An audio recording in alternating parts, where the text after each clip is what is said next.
Hi there, it's Anne Hughes Ignite here. I did something today I've never done before. I've read about it and it's interesting and it's weird and I didn't know how it was going to go, but I did it anyway. And what I did was I wrote a letter to fear.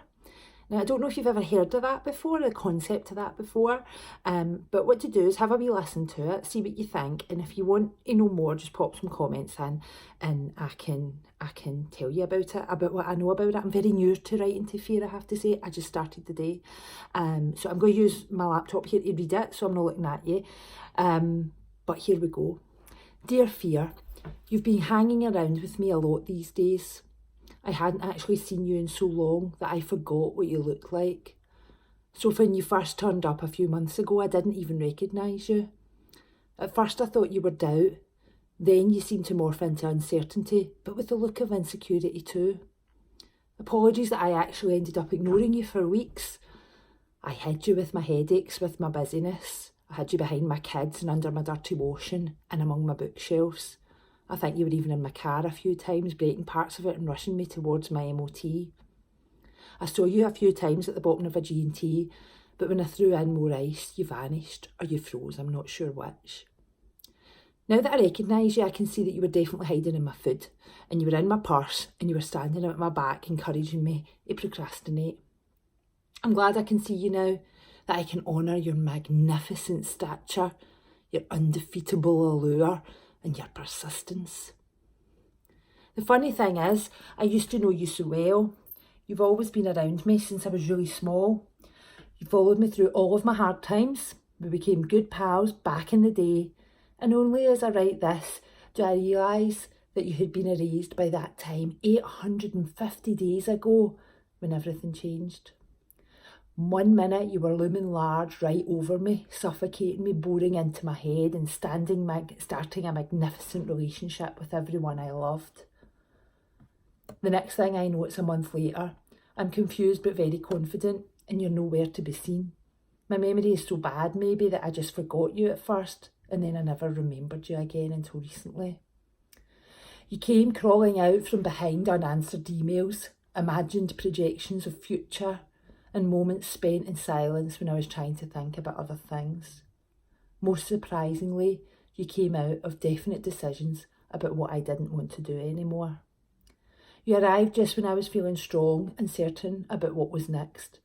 That seemed so funny to me, that one moment I could be on my own, sure, certain and strong, and the next I had company that brought insecurity, dread and worry. I really think you should consider why you turn up with those pals at your side. You're not keeping the best company. So we are where we are, here together, sitting in my kitchen.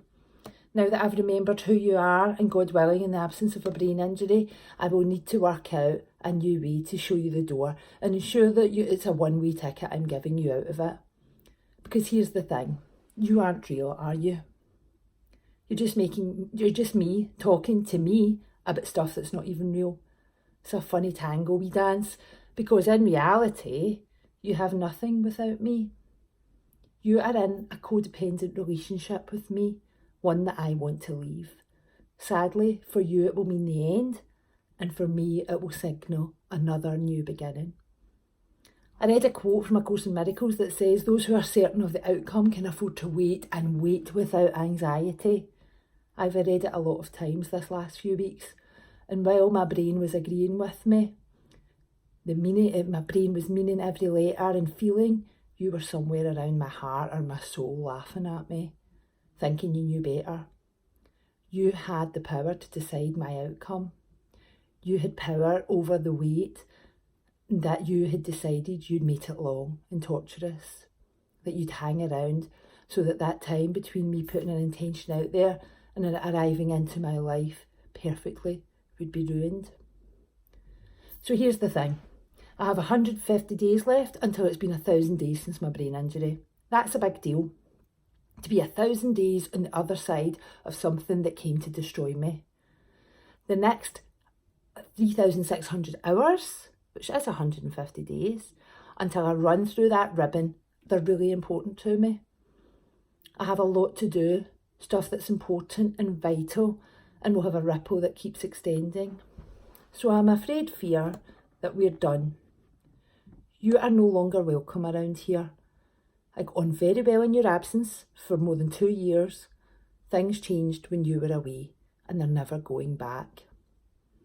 I know you as a professional, and that while many would dispute it, you do have some integrity.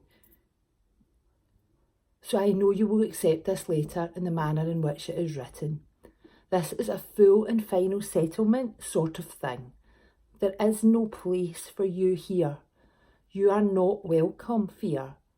You will be refused entry at all future opportunities you may take to walk back into my life.